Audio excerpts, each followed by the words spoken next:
What is up, everybody? It is Broward Chaz, and in today's video I'm going to be teaching you guys how to install the waterproof 12-volt to USB smart adapter by QuadLock. If you guys like the video, please make sure to like, comment, subscribe, as well as share it with your friends and family. I would greatly appreciate it. Roll that intro. Peace!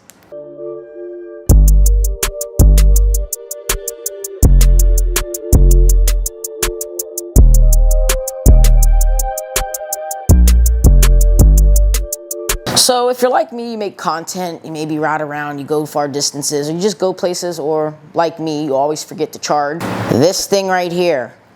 Yeah, our phones. I always forget to charge my phone right before a ride, or I'm working during the day and I don't get a chance to charge my phone, and then I have to go to a meetup and I don't know the area, so I need a place to charge my phone while riding my motorcycle.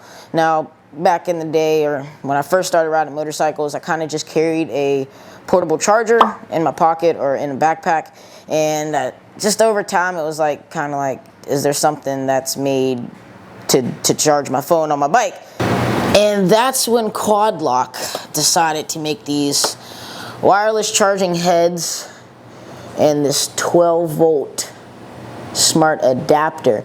Now, I did do a previous video on installing the QuadLock head, but I am having problems with the setup. Now, the install was perfectly fine. I didn't mislead you guys or tell you guys anything that was incorrect when it came to installing those parts on your motorcycle, but I do have a problem with my QuadLock, and I actually went into a local store, Broward Motorsports, and purchased a USB connector to kind of see if it was just the USB port or the battery tender that's on my bike. And for some reason, my wireless charging head is not working.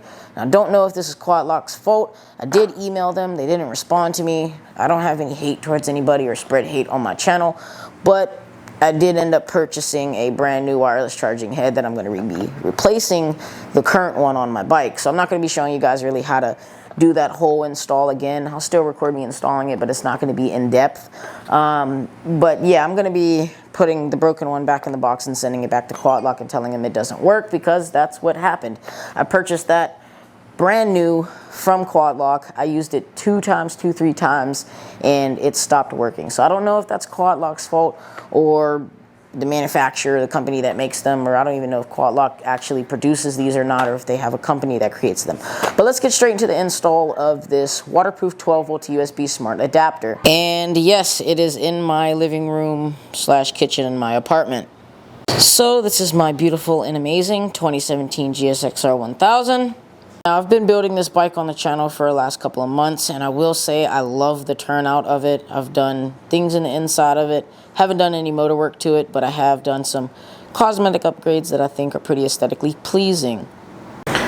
So, to install this on a Gixxer, what you're going to need is a Phillips screwdriver. You're going to need the QuadLock wireless charging head, obviously, and the waterproof 12-volt USB adapter. Now, you also want to look very professional when doing this, so get yourself some black gloves. Now, I don't keep the seat bolts in my bike in case like my battery ever dies, or I need to kind of like just do something underneath the seat while I'm riding. I know this is a brand new bike, and I've never had problems like with electrical things with it or anything like that. But I just haven't ran seat bolts in my last maybe 4 or 5 bikes that I've owned, so I just don't run seat bolts. So what you want to do first is access your battery. Now, take a Phillips screwdriver, disconnect the positive first. Always disconnect the positive first. After that comes off, unscrew this. Now, I have some custom wiring in here for some running lights that I custom built for this bike. I will do a video on those a little bit later, but as you can see, that's off. And then we're going to take off the other one so that we can detach the battery tender from the bike. We're not going to be using this battery tender anymore because QuadLock has given us one, and that's what we're installing.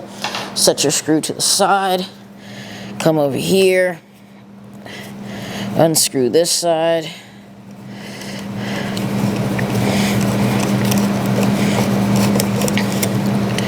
Now, because this charger in here works perfectly fine, I'll probably end up just taking it off of the bike and selling it, or giving it to a customer.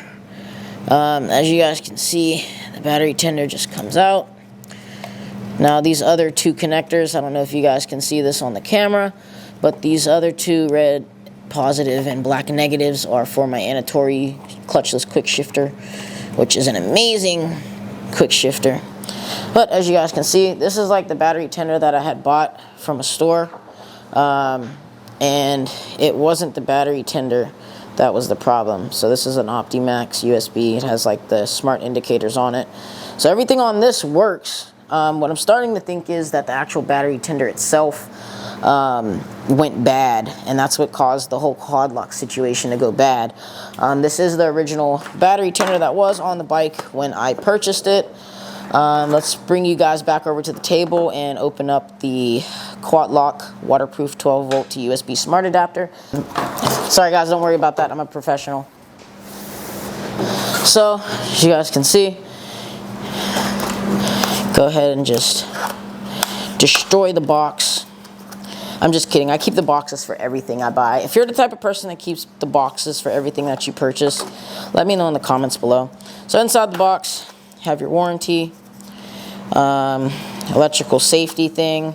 If you don't have a brain and don't know black and red, go to black and red when you're doing something as simple as putting negative and positive together, then I don't think you should be working on your motorcycle. But as you guys can see, this is the QuadLock kind of like on and off switch. So you kind of flip this on and off, and it turns the power on and off to this so that it doesn't drain your battery.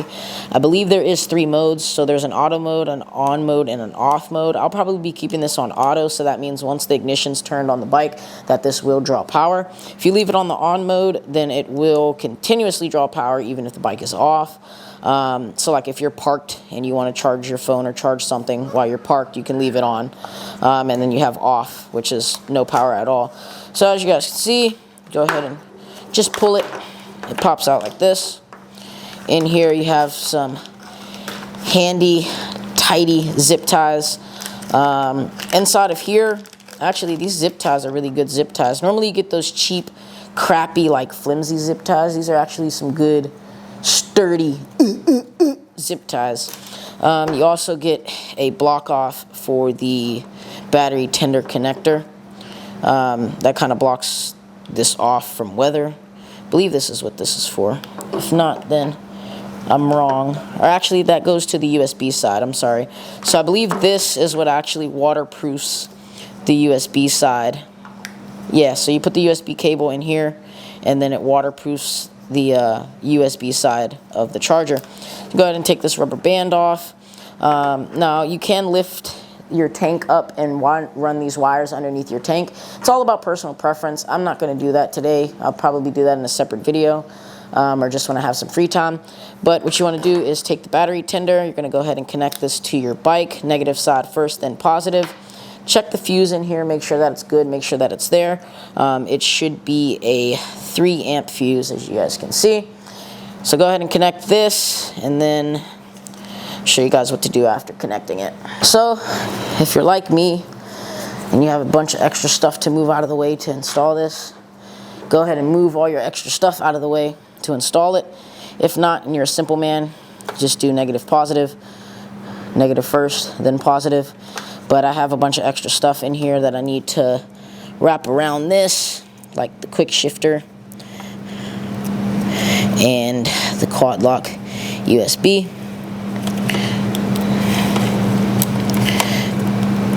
And then you just set your screw in the hole and screw it down. I do plan on getting one of those lightweight race batteries at some point.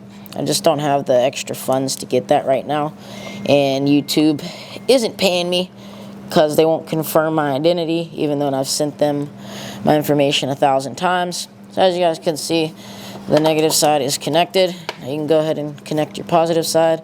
Now it's not good to keep tapping on the positive side of a battery.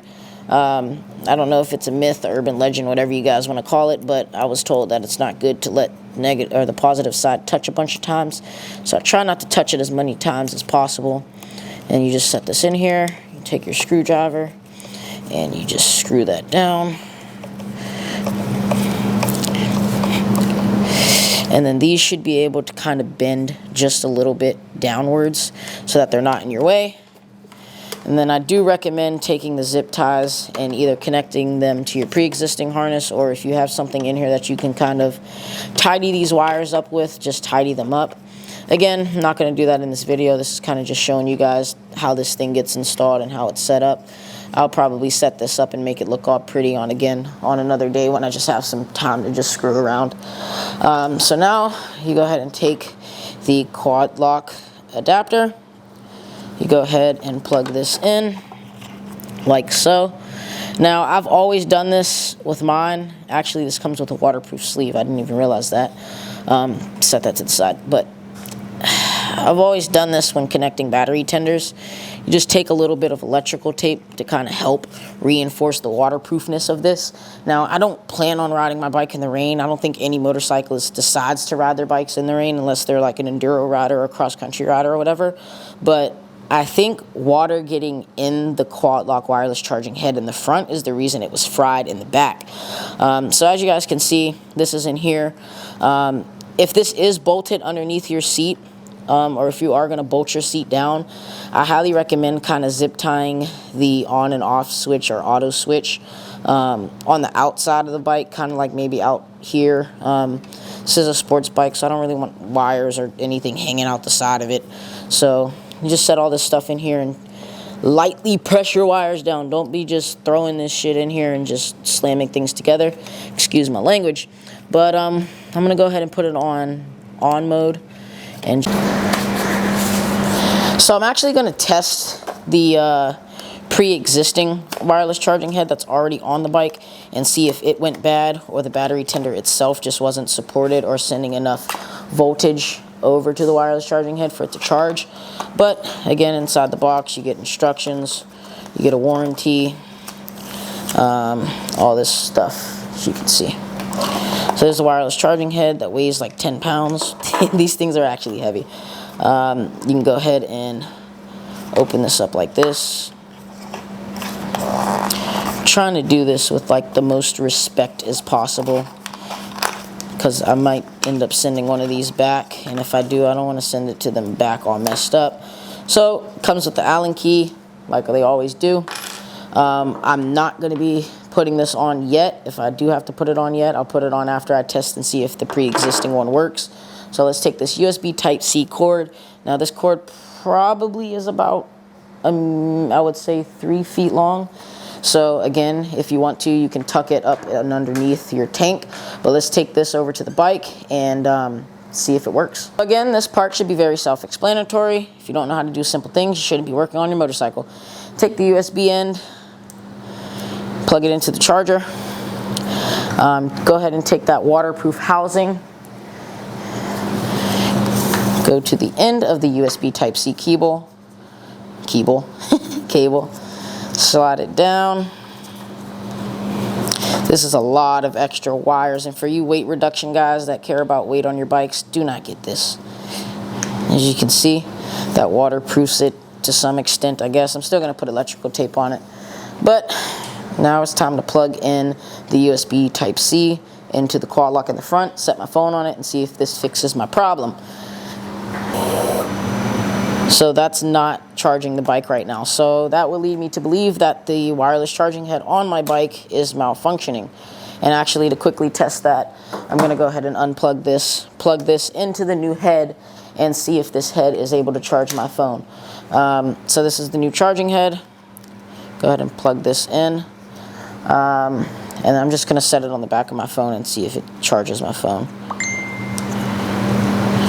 And let's see. I'm going to turn this on.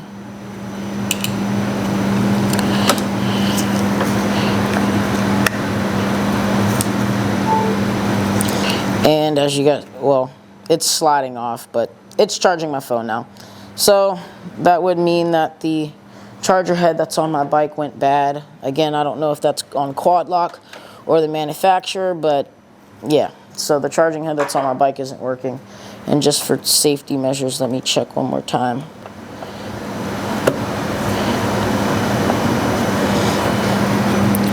I'm going to turn this to on position. Let's put it on auto. Yeah, so my charger head is bad. So I'm going to go ahead and change that out.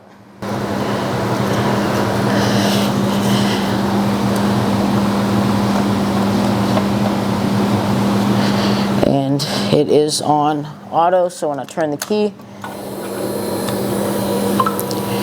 it should charge the bike, or charge the phone.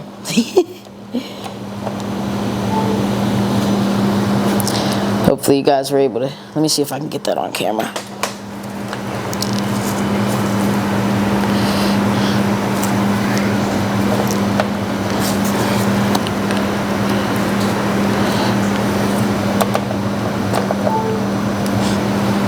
Perfect. So guys, if you liked the video, please make sure to like, comment, subscribe, as well as share it with your friends and family. I would greatly appreciate it. Again, always remember guys, still City Motorsports, get right or get left. Peace.